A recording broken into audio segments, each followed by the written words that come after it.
Should Nvidia change their release schedule so that professional cards using the same silicon launch a few months before the gaming cards to ensure a greater chip supply is available for the gaming cards at launch? If so, this seems like the best time to do it while they're miles ahead at the top end. Well, in the current example that we have, the reason why Nvidia don't want to do this is because they still want the GeForce brand to remain dominant and have all that mind share and good stuff. And if they let AMD go first, which AMD was very reluctant to do because they need Nvidia essentially to set the price and then they need to beat it convincingly, which they didn't really want to do initially. But all that aside, let's say that AMD did come out with the 9070 XT first, and it was at a compelling price, then people just go and buy that.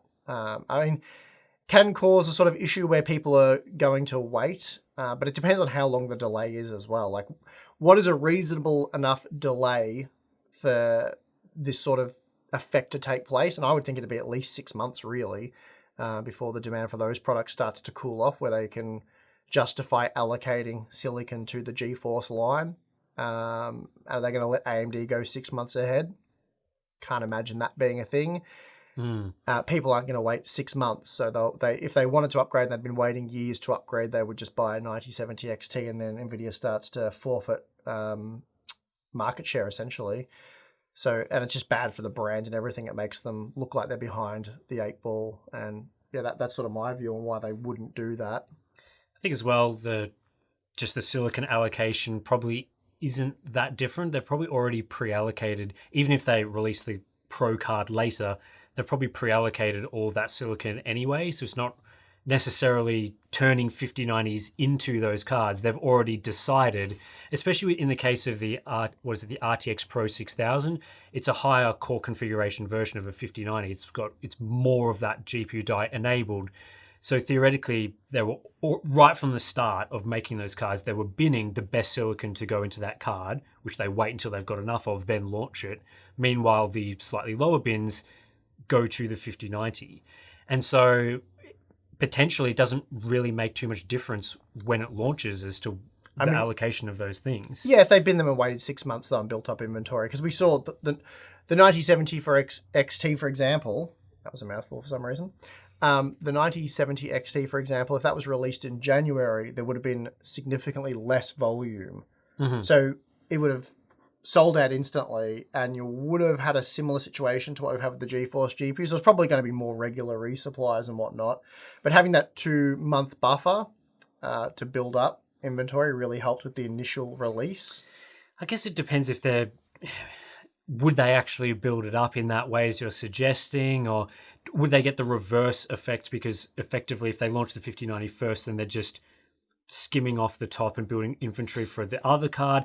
And then another factor that I'd be thinking of is something like double dipping. Like, do they want professional buyers to buy a 5090 at some high price that benefits all the AIBs, which I think is causing the pricing of 5090s to increase, demand from people using for AI and stuff, and then kind of buy again to buy the even better version RTX Pro 6000, which has more VRAM. So it's kind of like, I don't know whether they're going to do that, but certainly some companies have done things like double dipping in the past, where they want you to try, like, it's kind of like buying a 3090 and then buying a 3090 Ti. Like, there are some people, even though it's only slightly faster, yeah, sure, are going to be interested in doing that. So can they keep those 5090 prices high by selling to the pro market for a bit?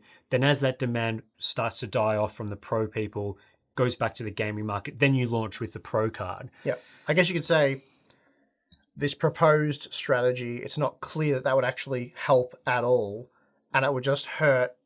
It would only serve to hurt Nvidia's mind share, market share, and give their competition an advantage. And the advantage would be because people would start benchmarking the pro cards for gaming, so the competition have a really, like AMD would have a really good picture of what the generation is going to bring, and because they're launching first, then they can start to, set the price to performance ratios, the marketing that they want to use based on a theoretical card that they'll be pretty certain of the performance, but it's just not released yet. So there's that angle as well. So yeah, I just don't think it would make a huge difference, unfortunately.